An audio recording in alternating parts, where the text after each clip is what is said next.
Maybe it's a way to protect us. Imagine touching something hot and there's no pain. Maybe pain tells us that there's something wrong in our body, like a warning that nudges us to, hey, drink medicine, seek help, or find healing.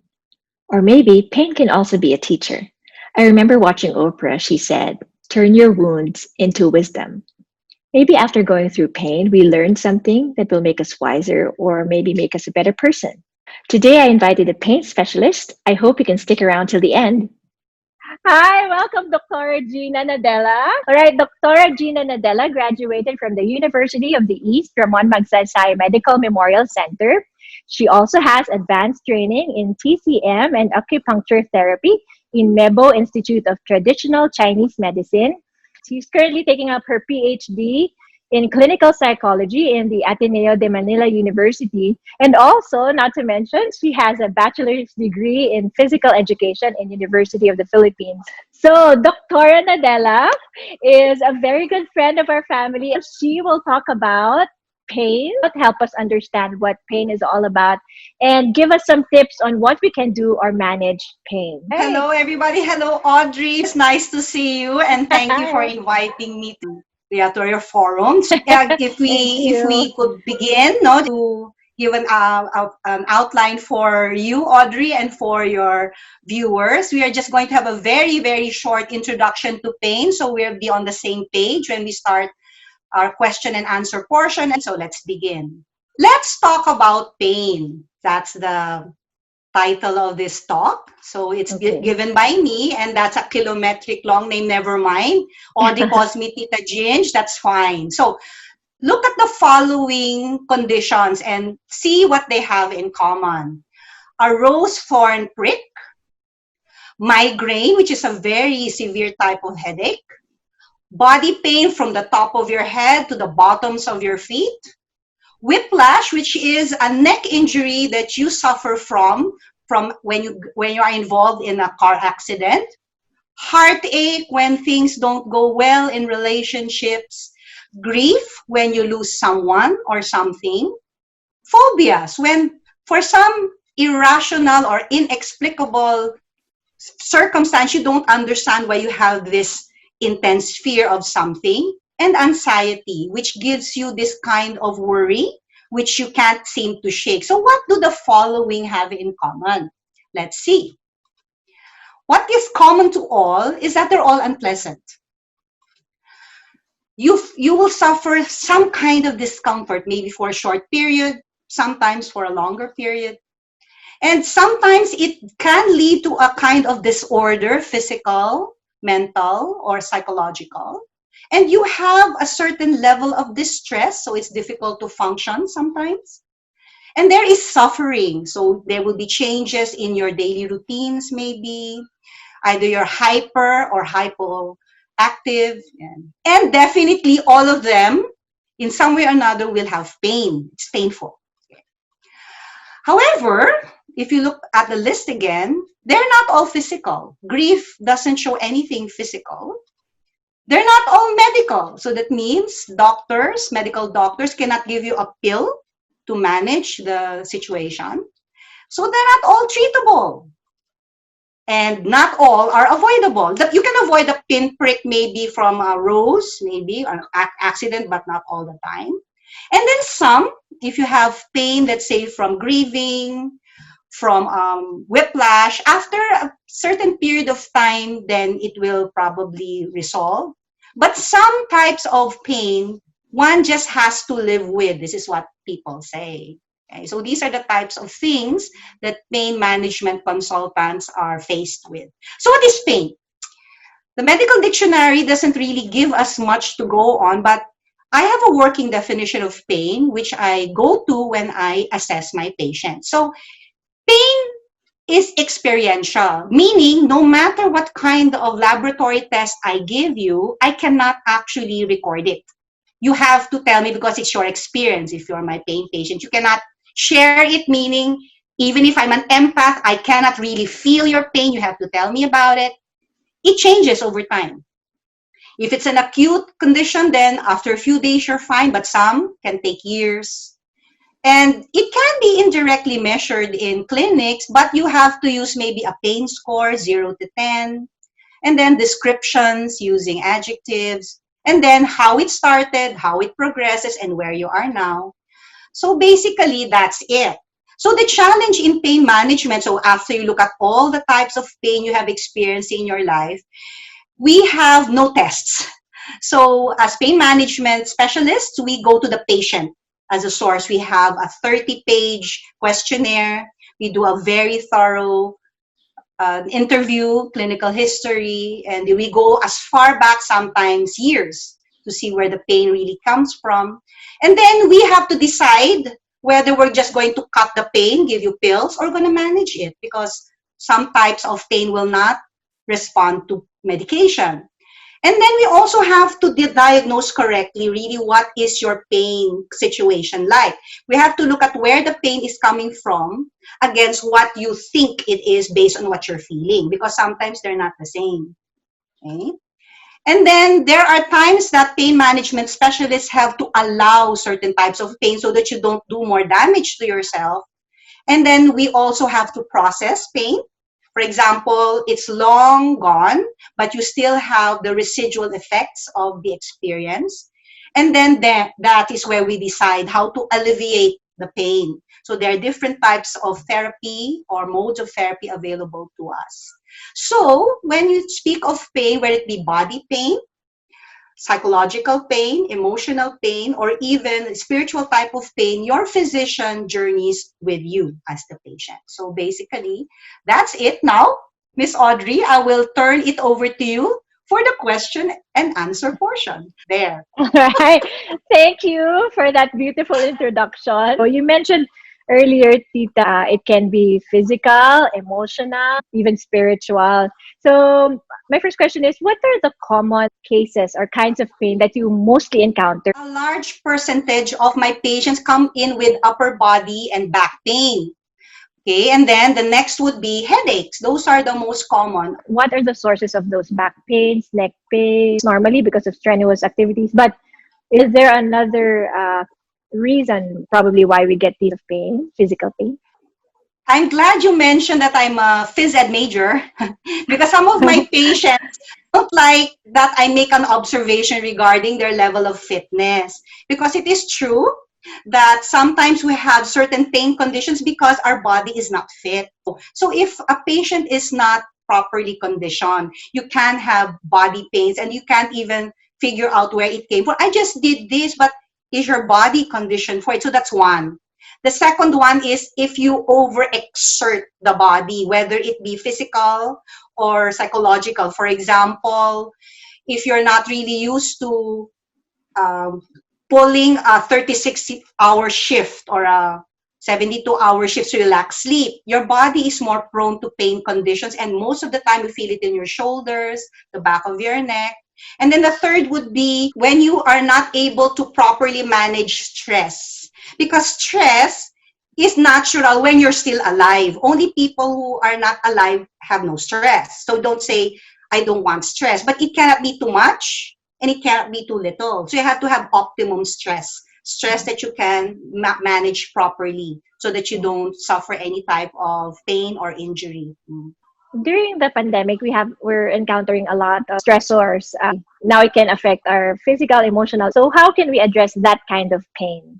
That's a very good question, Audrey, because nobody was prepared. Nobody, as in nobody, was prepared for the lockdown, the quarantine. And as physicians, we are actually intrigued by this evolving virus, meaning we're finding out information. So we're caught unaware. So that can be one of the reasons that you may probably suffer from anxiety or some kind of body pain or headache. So in the pandemic, the first thing you have to probably accept that it's a situation. And a situation is something you cannot really do anything about. You're in it. Because a problem has a solution, a situation is something you need to accept. Okay, once that's the first step, no? Okay, the whole world, that's why it's called a pandemic. The whole world is challenged by this virus. So we have to accept that. And then as physicians, we're trying to find solutions such as a vaccine, and we're trying to find ways to control its spread. So that's our part. And then for the part of those who are suffering from financial, emotional, and spiritual crisis, then we have to deal with that as well. So it will not be fair for us to say that, accept it and that's that, because a person is suffering. So as pain management specialists, we see what we can do about this situation. For example, a patient who is separated from the husband because she's in Manila and the husband is in Cavite, for example. You cannot tell the person, oh, don't worry about him. She's worried because they're separated. So I asked, what can you do? In pain management, you address that. That is the source of the pain. You do not just give pain relievers, or you do not give her something to make her sleep, because the problem is her worry. So that's what we mean in the pandemic. Second, when the patient, let's say, is somebody who's egregious, suddenly stuck in her house, and she's feeling trapped, you cannot tell the person, it's either that or you get sick. No, you address the fact that she's not used to it. And then there are mindfulness, actually, as a type of therapy, has been found to be quite effective in use during the pandemic, because you are giving yourself an awareness of your situation. You actually allow it space, and you don't judge it, because these are your feelings during this pandemic. And when I'm asked, until when, Doctora? Well, management of crisis is ongoing until the patient is already capable of doing it by herself. Yeah, that's it.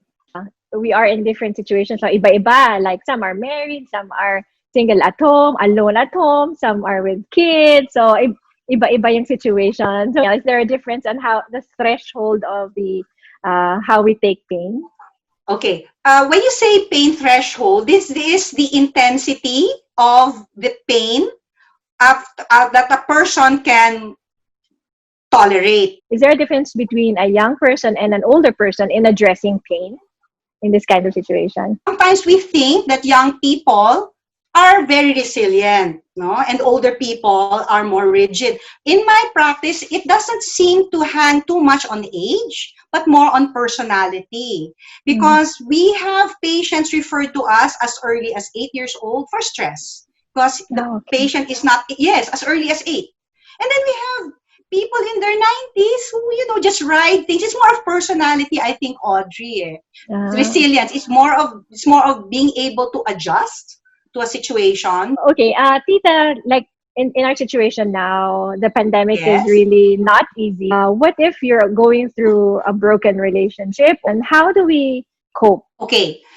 Generally speaking, not knowing the actual details, but I have done counseling for these types of relationships. This type of relationship challenge falls under interpersonal conflicts, Audrey. For example, there's this person going through a heartbreak or a breakdown in a relationship.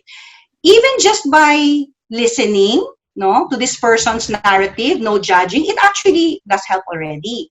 But I would not stop there. But that's one thing you can do until you can maybe go to a couples counselor or a family counselor. But at least, they can talk with someone. No judgment, no need to give very definite recommendations. And then if you see that, this person is, or like in my case, I see this person needs more specific help, like let's say medication or a psychiatrist, then it would be incumbent on us to refer. Yeah. What I am saying is all of us can listen, and give this person a chance to unburden or to tell the story. And what we've discovered in research is that when a person tells a story that's part of narrative therapy, and you're familiar with that, there is already healing that happens, because you get to listen to what you are talking about, and it helps. One more pandemic related. So during this time, there are a lot of there's the pain of loss. Yes. So that kind of loss, and I'm sure we've heard it at least from one person, even from our own perspective, loss of self-efficacy, loss of control over the situation. We all feel it, no? But that actually falls under general category of grief and loss. And there are specific, for health providers trained in this already, there are really specific therapies for that. no, and you look at the different stages of grieving, the different stages of loss, and we've all heard it that some people lose loved ones and they have not even been able to say goodbye, no, or yeah, they lose their jobs. And look at those two. Whether we like it or not, no, the reality is some people don't have jobs because of the situation, and we're not allowed, no. So when that is the case, maybe it seems trivial, but it's important to allow this person to focus, let's say, on what the person still has. Health, maybe, family, okay, a place to stay, and then look at what other talents or abilities they have. So you have people reinventing themselves. Suddenly they discover they can bake, they can sew. Yeah. I know that somebody here knows how to sew, and she's done it. Yeah. I would give at this point, no, because nga Filipinos are by nature resilient. What you call reinventing yourself, okay? So there must be something, might not be as lucrative as what you're used to, but there's something, no, and there are two things that happens there. You are now able to look at your situation in a positive light, and then you are able to focus your energy instead of allowing it to build up in frustration and helplessness. So those are the two things that happen. And then for somebody who has lost someone, Filipinos have a way of ritualizing the death of a person. So then you are able to move on. But it's very difficult. It's very challenging for us to do that now.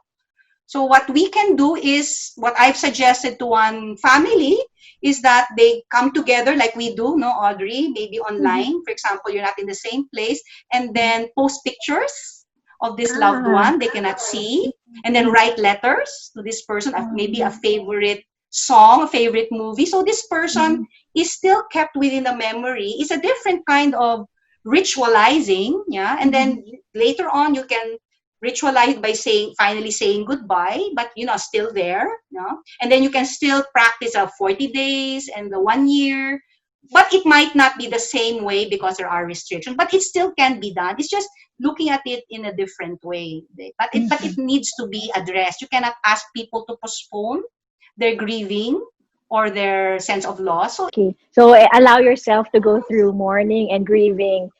if you are able to cry, let's say, or scream, or you are able to express what you really feel instead of suppressing it, it has a healing you won't necessarily feel better, not necessarily at once. But you are able to maybe sleep when you were so exhausted from crying, or at least you're able to eat already, because that's the concern we have, no? If a person starts to involute, no? But it will, again, just like pain, Audrey, it will really depend on the person. We allow the patient to decide, no, how he or she wants to address it. And we can just give recommendations, like you said, processing. Where do we just journey with them? I think that's it. So if you have someone in your life that's grieving, just hold their hand in a sense and help them get through it. Okay. And Pero, Audrey, yes. Social distancing ba cannot be hold the hand? Okay. No. Holding hands with gloves. No, that's just figuratively speaking. No, that's true. That's true. For them to know that they're not alone during this time, something like that. Okay. What if, let's say, and we don't have a doctor, what is like a first aid thing that we can do if headaches, back pains, shoulder pains because of the stress or anxieties that we feel? Okay. What can we do? Okay, let's categorize them into three, no? You talked about the physical.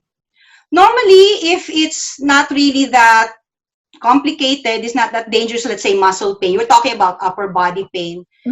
Off the top of my head, I normally ask my patients to see if a warm compress on the painful area will help. Then it's probably muscle.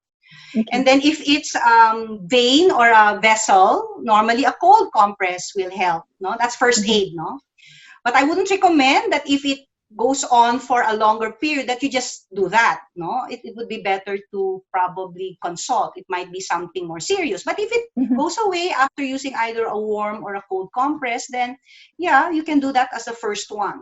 Now the second one, if it's a psychological distress that you're going through, what helps online, no, like if you can't really see the person, is ask the person to breathe. It's funny because the brain cannot do two things at the same time. You cannot be psychologically distressed and concentrate on your breathing at the same time. So what I Mhm. normally ask my patients to do is, okay, could you just observe the way your breath comes in and out of your body? And then once Mhm. they are able to do that, oh, doctor, it's kind of short. Okay, now could you try to breathe in maybe in 5 counts, see if you can do it, and then hold it for 3 counts, and then breathe out in 7 counts. Before the patient knows it, the mind is now focused on an activity. You're not cheating or tricking the patient. You're actually just giving the patient space to Mhm. manage, especially those who are really distressed and sometimes they cannot breathe. Most people who are distressed are not really breathing. They hold their breath. And then Audrey, apply again what we talked about earlier. Ask the person to talk about it. Then what are they feeling? So they can process, oh, this is what happens. Or they can talk about their dreams. It's quite effective for a first aid. But Mhm. again, if I may emphasize, Audrey, this is first aid, no? Mhm. As soon as the person can see a mental health specialist, a counselor, it would be better so that Mhm. more skills can be imparted. So it Okay. will be a more effective management of the situation. But All right. So that's very helpful, Doctor, especially now everybody's just home. And of course, we have limited resources. And one last question, Tita. I know you're also very spiritual. So, what are your thoughts on pain and suffering? some people accuse us, no, of saying that, pain is something you just have to bear with. Parang ganon. It's your lot eh. Some people don't go through pain. You happen to be going through pain. I would disagree with that because the one person who really knows exactly what we go through is our Lord, no? And I would like to recommend to your listeners Mm-hmm. this apologist. His name is Dr. Scott Hahn. And 2 years ago, he published a book called The Fourth Cup.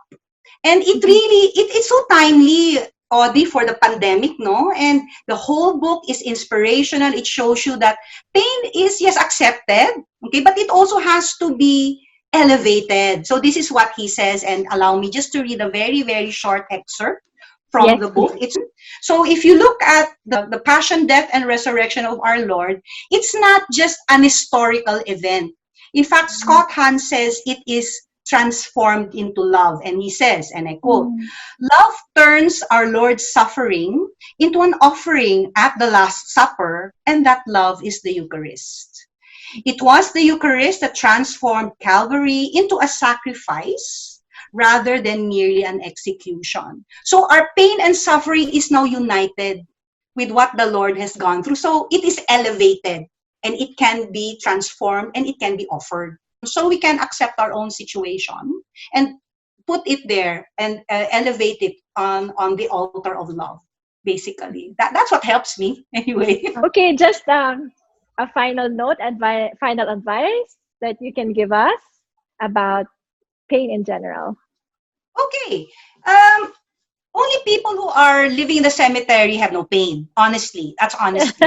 That's what I tell people. I do not tell people that I will remove their pain, especially if it's pain that is necessary, like I said, or it's process, or it's something that will keep you from injuring yourself. But pain, if you understand what it actually tries to tell you about yourself and what it's trying to teach, you can be your friend. You don't want to keep Mm. it longer than necessary, but you also don't want to shove it away before its time is done. That's basically it. It's pain management, not just throwing away or suppressing your pain. That's it. All right. Thank you very much, Tita Gina, Dr. Nadella. We learned so much and we really, truly appreciate your time being with us. I know how busy you are. Thank you so much for staying up to this part. Just to end the video, if you are going through pain right now, remember that you're not alone.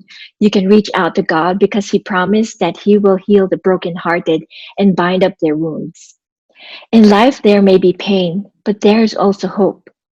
In Hebrew 11, verse 1, it says, our faith is the assurance of what we hope for and certainty of what we do not see. Today, with everything that's happening, we are given an opportunity to hope. I know it's very difficult, but we can try one day at a time. Thank you and see you again.